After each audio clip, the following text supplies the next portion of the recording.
Welcome दोस्तों, मेरे YouTube channel में आपका स्वागत है। आज आपके लिए संस्कृत का क्लास 10th का ऑब्जेक्टिव लेके आया हूँ, जो कि आपको होमवर्क मिल चुका है। पहला दिन अब मैंने आपको होमवर्क दिया था, उससे संबंधित मैंने आपको ऑब्जेक्टिव क्वेश्चन कराने की कोशिश कर रहा हूँ। ठीक है, आप लोग टेस्ट मारिएगा। ठीक है, आप लोग बताइए कमेंट में करके कि कितना आपके क्वेश्चन सही हो रहे हैं। ठीक है, तो पहला क्वेश्चन है कि मंगलम जो है कहाँ से संकलित है। मंगलम कहाँ से लिया गया है, मंगलम कहाँ से संकलित है। चलिए आप लोग इस क्वेश्चन को बताइएगा। पहला ऑप्शन है वेद से, दूसरा है पुराण से, तीसरा है उपनिषद से, तीसरा है वेदांग से। तो आप लोग को बताना है कहाँ से लिया गया है दोस्तों। तो आई होप आप लोग लगा लिए होंगे। तो आज का सही आंसर होगा सी, यानी उपनिषद से लिया गया है। कहाँ से लिया गया है मंगलम, तो याद रखिएगा उपनिषद से लिया गया है दोस्तों। ठीक है, महान से भी महान क्या है, महान से भी महान क्या है, तो याद रखिएगा पहला ऑप्शन दिया है आत्मा, दूसरा है देवता, तीसरा है ऋषि और चौथा जो आपका है दानव। इसमें क्या है, तो आपको बताना है दोस्तों कि इसका सही आंसर क्या होगा। तो आप लोग जल्दी से फटाफट कमेंट करके बताइए। इसका सही आंसर जो होगा आत्मा होगा दोस्तों। क्या होगा, आत्मा होगा। मंगलम पाठ में कितने मंत्र हैं, याद रखिए मंगलम पाठ में, तीसरा क्वेश्चन है मंगलम पाठ में कितने मंत्र हैं। तो कह रहा है पहला ऑप्शन है चत्वार, चार यानी अर्थात चार, दूसरा है पंचम यानी पाँच, तीसरा है सप्तम सात यानी चौथा है अष्टम यानी आठ। तो आपको बताना है दोस्तों कि इसमें से कौन सा ऑप्शन सही राइट आंसर है। तो आप लोगों ने सही लगा लिया होगा। तो आंसर सही इसका हो जाएगा पाँच या पंचम। याद रखिएगा मंगलम पाठ में कितने मंगलम पाठ में कितने मंत्र हैं, यानी याद रखिएगा इसमें दोस्तों मंगलम पाठ में कितने मंत्र हैं, तो ये पांच रखिएगा। याद रखिएगा। और मंगलम पाठ जो है लिखा कौन है, याद रखिएगा मंगलम पाठ जो है संबंधित है किससे संबंधित, यहाँ क्वेश्चन गलत लिखा हुआ है। मंगलम पाठ का संबंध किससे है, तो याद रखिएगा दोस्त, बताइएगा जब फटाफट। कालिदास से, महर्षि वाल्मीकि से, महर्षि वेद व्यास से और महात्मा विदुर से। जल्दी फटाफट इस क्वेश्चन को बताइएगा, है ना, ये किससे संबंधित है। तो इसका आंसर हो जाएगा महर्षि वेद व्यास से। किसका, इससे संबंध किससे, महर्षि वेद व्यास से संबंधित है दोस्तों। ठीक है, अगला क्वेश्चन है सत्य का मुंह किस पात्र से ढका हुआ है। सत्य का मुंह किस पात्र से ढका हुआ है। पहला है हिरण्मय पात्र से, दूसरा ऑप्शन से क्या है मृण्मय पात्र से, तीसरा है क्या है रजतमय पात्र से और उसके बाद चौथा है ताम्र पात्र से। आपको बताना है इसका आंसर क्या होगा दोस्तों। तो इसका होगा हिरण्मय पात्र से ढका हुआ है। ठीक है दोस्तों, अगला क्वेश्चन हम लोग देखते हैं। अणु से भी छोटी, अणु से भी छोटा कौन है। अणु से भी छोटा कौन है आपको बताना है। पहला ऑप्शन है देवता, दूसरा ऑप्शन है ऋषि, तीसरा ऑप्शन है आत्मा, चौथा है दानव। तो बताना है दोस्तों से पहला क्या इसका आंसर क्या हो जाएगा। तो इसका आंसर हो जाए अणु से भी छोटा कौन है, तो वो है आत्मा। याद रखिएगा दोस्तों कौन है, आत्मा है। ठीक है दोस्तों, अगला क्वेश्चन है हम लोग का सातवां क्वेश्चन है। नदियों नाम और नाम रूप को छोड़कर किस में मिल जाती है ना। याद रखिएगा ऑप्शन पहला है समुद्र में, दूसरा ऑप्शन है मानसरोवर में, तालाब में, झील में। तो दोस्तों क्या इसका आंसर सही आंसर क्या होगा। इसका सही आंसर है समुद्र में। नदियाँ नाम रूप से छोड़ के कहाँ मिल जाती है, समुद्र में मिल जाती है ना। किसकी विजय नहीं होती है, तो ऑप्शन है सत्य की, असत्य की, धर्म की और सत्य असत्य दोनों की। तो ये दोस्तों फटाफट क्वेश्चन करिए और बताइए। तो इसका आंसर हो जाएगा असत्य की, है ना, असत्य की विजय नहीं होती है।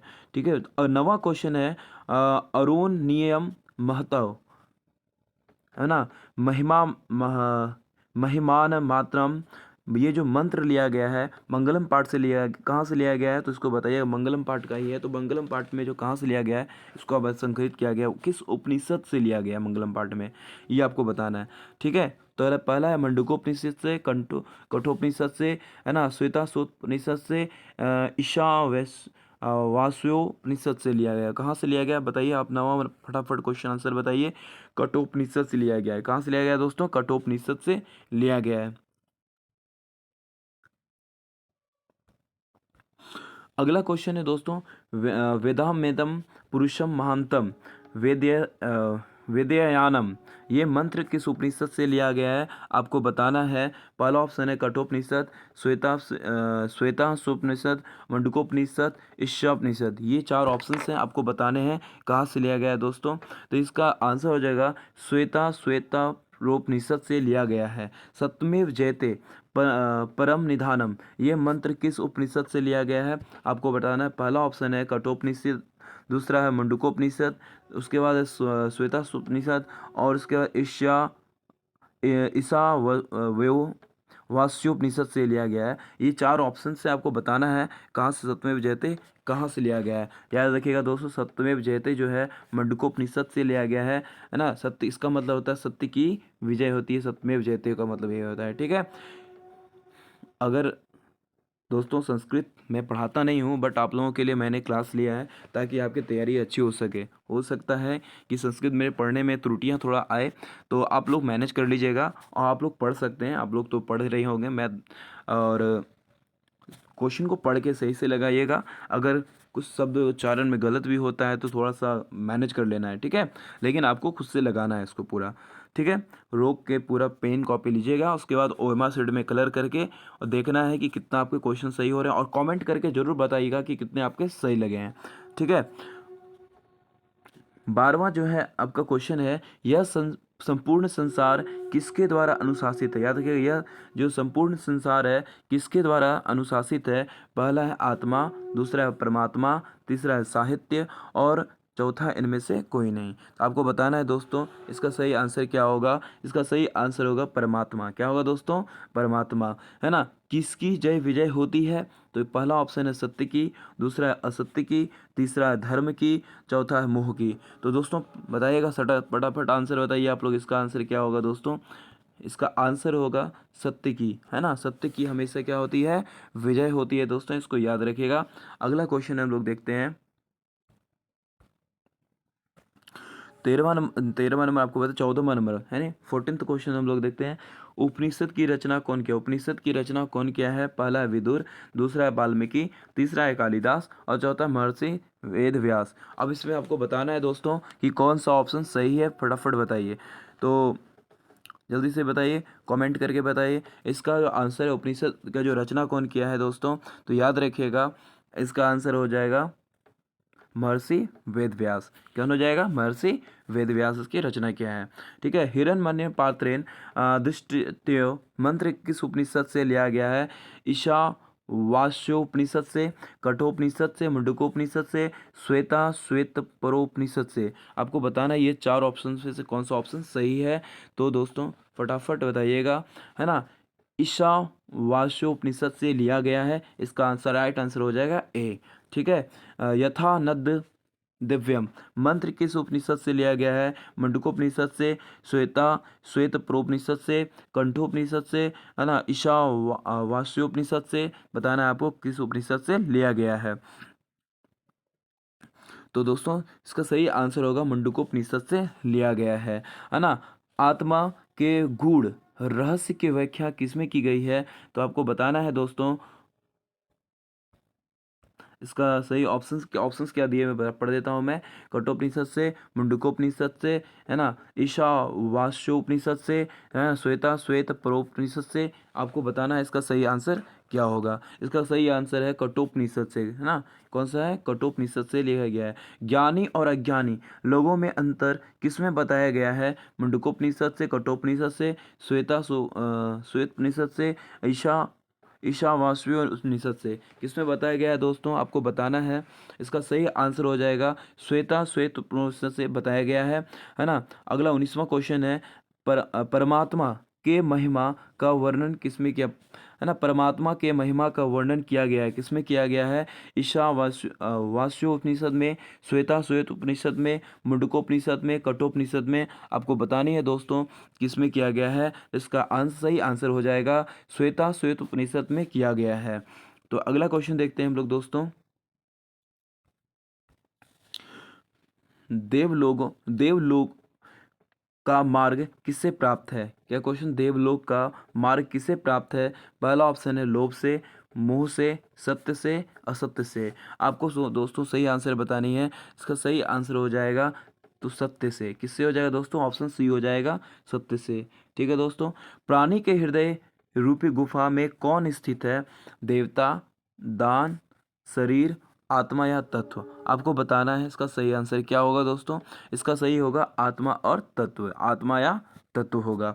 विद्वान, 22वां क्वेश्चन है, विद्वान अपने नाम रूप को छोड़कर किसको प्राप्त कर लेता है? ऋषि, शरीर, दानव, परमात्मा। ये 4 ऑप्शंस हैं, आपको बताना है।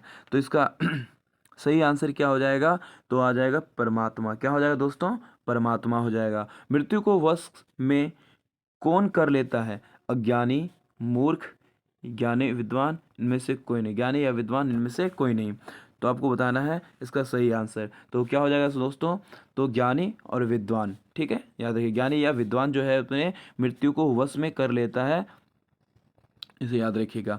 सत्य से क्या प्राप्त होता है? नरक, नरकलोक, पृथ्वीलोक, देवलोक, इनमें से कोई नहीं। आपको बताना है इसका सही आंसर क्या होगा। तो देवलोक प्राप्त होता है, याद रखिएगा। सत्य से क्या प्राप्त होता है? तो देवलोक प्राप्त होता है दोस्तों। अगला क्वेश्चन हम लोग देखते हैं, 25वां नंबर का क्वेश्चन क्या है दोस्तों, है ना। सत्य का खजाना कहाँ है? मृत्युलोक में, देवलोक में, पृथ्वीलोक में, नरकलोक में? आपको बताना है सत्य का खजाना कहाँ है दोस्तों। तो इसका सही आंसर हो जाएगा तो देवलोक में, है ना। सत्य का खजाना कहाँ है? तो देवलोक में है। उपनिषद, उपनिषद में किस शास्त्र के सिद्धांत को प्रकट किया गया है? उपनिषद में किस शास्त्र के सिद्धांत को प्रकट किया गया है? समाजशास्त्र, मानव शास्त्र, रसायन शास्त्र, दर्शन शास्त्र? तो आपको बताना है इसमें क्या बताया गया है। इसे याद रखिए, दर्शन शास्त्र के बारे में, फिलोसफी के बारे में बताया गया है। उपनिषद में किसकी महिमा का गान किया गया है? पृथ्वी का, अज्ञानी का, ऋषि का, है ना, परमात्मा पुरुष या परम पुरुष का? आपको बताना है। जल्दी से फटाफट क्वेश्चन बताइए, इसका आंसर क्या होगा दोस्तों। तो आंसर का आंसर हो जाएगा परमात्मा परम पुरुष का, अर्थात आंसर हो जाएगा डी। उपनिषदों की कुल संख्या कितनी है? फटाफट बताइए। 108, 118, 128, 98। तो इसका आंसर, सही आंसर क्या होगा दोस्तों? फटाफट बताइए। इसके बाद सेकंड लास्ट क्वेश्चन हम लोग पढ़ेंगे, है ना। 28 का आंसर हो जाएगा क्या? 108। याद है कि उपनिषद की संख्या कितनी है? 8 है। ठीक है दोस्तों, आज का लास्ट क्वेश्चन दोस्तों हम लोग पढ़ने जा रहे हैं। और आप लोगों को अगर ये वीडियो पसंद आया हो तो लाइक शेयर कीजिएगा। और आप लोग को अगर कहिएगा तो इसी तरह से मैं आपके लिए हर चैप्टर का, हर बुक से आपका क्या करूँगा, ये ऑब्जेक्टिव का क्लास ले लिया करूँगा। ठीक है, तो आपकी तैयारी भी, प्रिपरेशन भी हो जाएगी, होमवर्क के साथ साथ प्रैक्टिस भी हो जाएगी। ठीक है, और उसमें आपके तैयारी में 4 चांद लग जाएंगे। ठीक है, तो सत्य के मुंह पर पर्दे हटाने की याचिका किसने की है? तो आत्मा से, मानव से, है ना, और पूषण यानी परमात्मा से, और दानव से। तो लास्ट क्वेश्चन है, बताइएगा दोस्तों, पूषण या परमात्मा से की कही गई है। ठीक है दोस्तों, अगर ये वीडियो आपको पसंद आ रही है तो ज़्यादा से ज़्यादा शेयर कीजिएगा। ठीक है, और होमवर्क पूरा कीजिएगा। मिलते हैं नेक्स्ट वीडियो में, तब तक के लिए जय हिंद।